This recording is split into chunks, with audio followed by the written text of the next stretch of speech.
और आज मोदी जी को आप शुक्रिया कर रहे हैं। आजादी के 75 वर्षों के बाद भी जिसलिए ये भारत बना था, उस भारत की संरचना को जब 2014 में आदरणीय प्रधानमंत्री जी ने देखा और भारत के समाजों को कैसे जोड़ने का काम आदरणीय प्रधानमंत्री जी ने शुरुआत किया।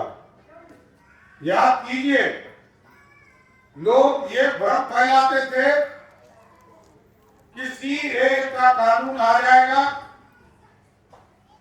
सिटीजन एक्ट अमेंडमेंट बिल जब आएगा तो देश से मुसलमानों को भगाने का काम शुरू किया जाएगा।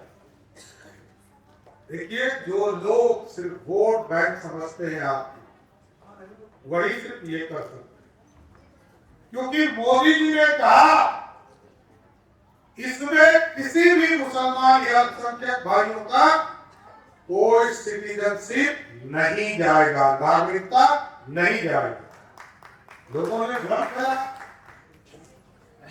और याद कीजिए, आजादी से भारतीय जनता पार्टी की पूरी टीम डॉक्टर श्यामा प्रसाद मुखर्जी ने अपने प्राणों की आहुति दे दी कि नहीं चलेगा कश्मीर में दो किसान और दो प्रधान। ये हमारी लड़ाई नहीं थी, ये भारत को एक करने की लड़ाई थी साहब। और विशेष तौर पर अल्पसंख्यक भाइयों को कहना चाहते हैं, 1975 में जब इमरजेंसी लागू था, तब इस देश में कहा गया कि भारत सेकुलर देश है।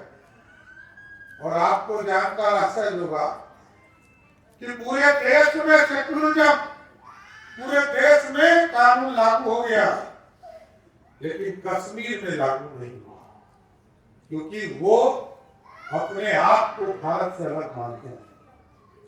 हम सारे लोग, हिंदू हो, मुस्लिम हो, सिख हो, ईसाई हो, बौद्ध हो, जैन हो, पारसियन हो, ये भारत के लोग हैं साथियों। हमने अपनी पूजा की पद्धति बदली है। कोई हिंदू समाज है, कोई मुस्लिम समाज है, कोई सिख समाज है, ये सबकी पूजा की पद्धति बदली है। हम सारे लोग भारतीय हैं, यही हमारी पार्टी चाहती है। और भारत को श्रेष्ठ बनाने की बात मोदी जी कर, इस भारत की समृद्धि के, भारत को आगे बढ़ाने के लिए हमारी जो पूरी किया है, इसको भी ठीक करना पड़ेगा। ऐसा नहीं है कि हमारे यहाँ कुरीतियां नहीं थी। हमारे हिंदू समाज में तो जब विधवा होती थी हमारी बहनें, तो वो तो आग में कूद कर अपने जान को देती थी, सती प्रथा।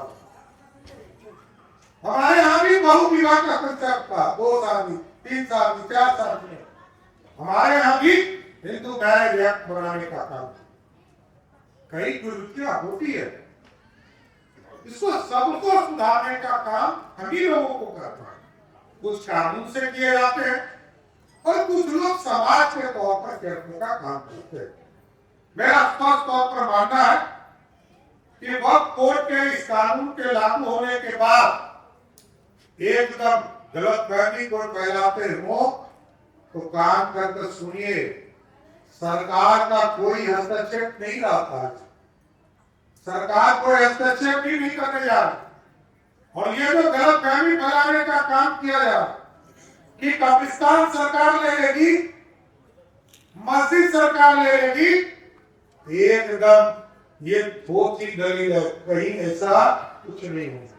और यहाँ तो बिहार के लोकप्रिय मुख्यमंत्री नीतीश कुमार जी ने अपने 20 साल के शासनकाल में, याद कीजिए सर, मैं लंबे समय से विधायक था और मैंने उस शासन को भी देखा है जो आज आप कहते हैं ना माई, दूसरा ही लोग, कुछ ऐसे असामाजिक तत्व थे जो मुसलमानों के कब्रिस्तानों को कब्जा करने का काम करते, कोई दूसरा नहीं था, और सब जगह झगड़ा लगाने का काम करते। लेकिन नीतीश कुमार जी को मैं विशेष धन्यवाद देना चाहता हूँ इस मंच के माध्यम से।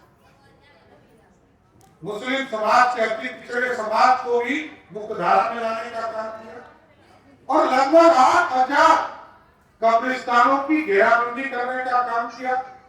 लगभग 1200 कब्रिस्तान की घेराबंदी का काम चल रहा है। अल्पसंख्यक हॉस्टल खोले गए, अल्पसंख्यक छात्रों को वजीफा देने का काम किया गया। और आज भी अभी जनक चौहान जी आपको बोल रहे, हम लोगों ने तो सभी वर्गों को, एक वर्ग नहीं, ऐसा नहीं है कि भारतीय जनता पार्टी या नीतीश कुमार जी किसी एक वर्ग के लिए काम कर। जितना काम नीतीश कुमार जी ने किया है उनके पीठ पर भारतीय जनता पार्टी ही की साथ दूसरी पार्टी नहीं की। और आप देखिए आज सभी को छात्रवृत्ति हम लोगों ने दुगना करने का काम किया। उसमें हम लोगों ने कभी नहीं देखा कि मुसलमान वर्ग को नहीं देगा, दलित वर्ग को नहीं देगा, अति पिछड़े को नहीं देना, सबको देना।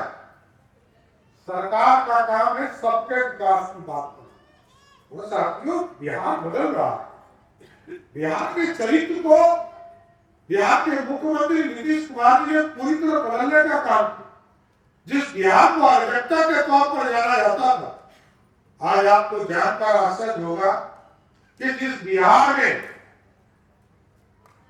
आजादी के पहले से लेकर 1990 तक मात्र 8 यूनिवर्सिटी थे और 1990 से लेकर 2005 तक मात्र 2 यूनिवर्सिटी बिहार में खुले। नीतीश कुमार जी के शासनकाल में वही बढ़कर आपको जानकर आश्चर्य होगा कि 2005 तक 10 यूनिवर्सिटी, 90 के पहले 8, 90 से 2005 के बीच में 2 यूनिवर्सिटी। और आज कितना यूनिवर्सिटी है पता है? 33 यूनिवर्सिटी बिहार में नीतीश कुमार जी ने स्थापित करी है। और हम लोगों ने साफ तौर पर लक्ष्य लिया, जो पिछड़े हैं, दलित है, मुसलमान है, सबको पढ़ाना। और इसके लिए आपने देखा होगा जिस तरह टोला सेवक की बहाली दलित वर्गों में किया गया कि वहां के बच्चों को पढ़ने की पूरी व्यवस्था कैसे स्कूल तक पहुंचाने का काम करे, तो उसी तरह मुसलमान वर्ग में भी, अल्पसंख्यक वर्ग में भी तालिबी वर्ग का प्रयोग किया गया कि हमारे बच्चों को स्कूल तक पहुंचाने का काम किया। इसलिए साथियों स्पष्ट है बिहार आगे बढ़ रहा, बिहार समृद्धि की ओर जा, और पूरे देश को देखिएगा और बिहार को देखिएगा। मैं तो तुलना इसलिए करता हूं कि किसने क्या किया। एक तरफ कहती है कि हम सेक्युलरिज्म है, भागलपुर का दंगा हुआ और जो दंगाई थे वो घूमते रह गए सड़कों पर पूरे 15 वर्षों तक। लेकिन जब नीतीश कुमार जी और भाजपा की सरकार बनी था, जिसने अपराध किया उसको जेल के अंदर भी डाला, और जो हमारी बहनें जो एक तरह से विधवा हुई उनको पेंशन आज भी बिहार की सरकार देने का काम है। तो साथियों न्याय करना पड़ेगा और न्याय के साथ ही विकास हो सकता है। मोदी जी का भी स्पष्ट मानना सबका साथ सबका विकास और सबके विश्वास की भी चिंता है। और यहाँ भी नीतीश कुमार जी के नेतृत्व में लगातार आज बिहार की सरकार लगातार काम करके बिहार को उन्नति की ओर ले जाने का काम कर रही है। और याद कीजिए साथियों, यही भारत था और यही मगध था, और इसी मगध ने स्वर्णिम काल देने का काम बिहार और देश को दिया। लेकिन इस भारत को और समृद्ध बनाने की जरूरत थी। जहां आप सोचिए कि कांग्रेस पार्टी या यूपीए के लोग बिहार को हिस्सा भी नहीं देते थे। बिहार को हिस्सा के तौर पर 2004 से लेकर 2014 तक जहां मात्र 1,82,000 करोड़ रुपया बिहार को मदद करने का काम किया, वहीं मोदी जी ने 7 से 8 गुना अधिक देकर 14 लाख करोड़ रुपया बिहार के विकास के लिए। और तो दुनिया का रास्ता खुल रहा, दुनिया का रास्ता खुल रहा था। 4 तरह के रास्ते होते हैं, रोडवेज, रेलवेज, एयरवेज और वाटरवेज। साथियों हम तो 2 में कहीं थे ही नहीं। एयर ट्रैफिक को दुनिया में हम मजदूर बनकर जाते हैं साहब। हम दुबई जाते हैं, शारजा जाते हैं, हमारे पास कोई कनेक्टिविटी नहीं थी, इतनी बड़ी आबादी। आज मोदी जी के शासनकाल में आपको जानकर आश्चर्य होगा, जहां 2005 तक बिहार में एयर ट्रैफिक से मात्र 2.5 लाख लोग ही ट्रैफिक से हवाई यात्रा करते थे, लेकिन आज मोदी जी और नीतीश कुमार जी के नेतृत्व में आपको जानकर आश्चर्य होगा कि 42 लाख लोग सिर्फ हवाई सेवा से बाहर और अंदर करने का काम किया। और अभी सिर्फ पटना का एयरपोर्ट खुलेगा। 4 तारीख को आदरणीय प्रधानमंत्री जी पटना आ सकते हैं साहब, क्योंकि खेलो इंडिया के तहत यूथ गेम्स की शुरुआत आदरणीय प्रधानमंत्री जी कर सकते हैं और उस दिन पटना एयरपोर्ट का उद्घाटन करेंगे। और सिर्फ पटना एयरपोर्ट का उद्घाटन होगा तो जहां पटना एयरपोर्ट से 30 लाख लोग आज हवाई सेवा का लाभ उठा रहे हैं, पटना में सिर्फ 1 करोड़ लोग हवाई सेवा लेने का काम करेंगे। 1 करोड़। और आप सोचिए कैसे बिहार बने। दुनिया के लोग आते थे, बिहार में रास्ता ही नहीं। तो एयर ट्रैफिक के तौर पर यहाँ बैठे हैं दिलीप जायसवाल, उस इलाके के नेता हैं और पूरे प्रदेश के अध्यक्ष के तौर पर पूरे प्रदेश के नेता हैं, लेकिन उस इलाके से आते हैं, उस इलाके से जुड़े। अभी प्रधानमंत्री जी ने घोषणा किया है और इसको हम बनाने का काम कर रहे हैं कि पूर्णिया शहर में 15 अगस्त के पहले वहां भी हवाई सेवा शुरू करने का काम भारत की सरकार कर रही है। इसके साथ साथ 10 एयरपोर्ट पटना के साथ साथ हम मुजफ्फरपुर में, वाल्मीकि नगर में, रक्सौल में, सीतामढ़ी, मधुबनी में, बीरपुर में, सहरसा में, पूर्णिया में, भागलपुर में, मुंगेर में, ये तमाम शहरों को इससे जोड़ने का काम किया जाए। इसमें हिंदू हो, मुस्लिम हो, सिख हो, ईसाई, सब लोग उड़ान भरने का काम करें। और साथियों रोड के बेस में हमारे यहाँ 2 लेन 4 लेन की कल्पना, अब इसको एक्सप्रेस वे बनाने का काम किया। आप साथियों देखिए, सिर्फ सिल्लीगुड़ी से गोरखपुर का सड़क आप देखिए, पटना से पूर्णिया का सड़क देखिए, ये तमाम सड़कों को एक्सप्रेस वे बनाने का काम किया। और मोदी जी ने जितना योजना शुरू किया था, अभी आपको जानकर आश्चर्य होगा कि मोदी जी के पूरे शासनकाल में बिहार जैसे राज्य को 44 लाख पक्के मकान गरीबों को देने का काम किया। उसमें सिर्फ मुसलमान भाइयों बहनों को 16 लाख पक्के मकान मोदी जी की सरकार ने दिया। और यहाँ उजाला योजना के माध्यम से बिहार में लगभग 1 करोड़ 12 लाख परिवार को इस प्रदेश में उजाला योजना से गैस कनेक्शन देने का काम किया।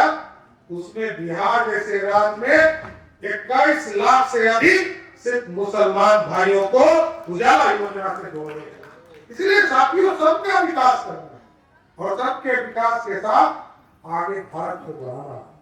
आज वक्फ बोर्ड के माध्यम से जो भ्रष्टाचार का अड्डा बना था, पारदर्शी नहीं था, कानूनी अराजकता था और हमारे जो गरीब मुसलमान भाई थे इनको सीधा लाभ नहीं मिल पा लोग।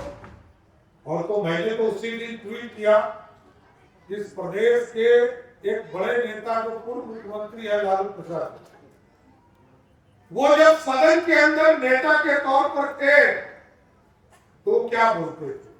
वो स्वयं कहते थे कि डगवाला का जो वक्फ बोर्ड की जमीन है इसको सबको बेच दिया, गरीबों के कल्याण के लिए काम नहीं हुआ। और उन्होंने स्वयं कहा इसके लिए सख्त कानून बनाने का काम भारत की सरकार करे। लेकिन अब सत्ता के लिए बदल जाते हैं, क्योंकि ये काम मोदी जी कर रहे हैं तो इनको लगता है कि मेरा क्रेडिट खत्म हो गया। लेकिन साथियों मेरा स्पष्ट मानना, पसमानदा समाज हो, अल्पसंख्यक समाज हो, सबको आगे बढ़ने का राइट है, सब आगे बढ़े, इसकी चिंता करना। इसलिए मैं जरूर आश्वस्त करता हूं नीतीश कुमार जी के तरफ से, एनडीए के तरफ से और बिहार की सरकार से के तरफ से पूरी तरह वक्फ बोर्ड के एक एक जमीन का हिसाब करके गरीबों के कल्याण के लिए इसको प्रयोग कराने का काम शुरू है।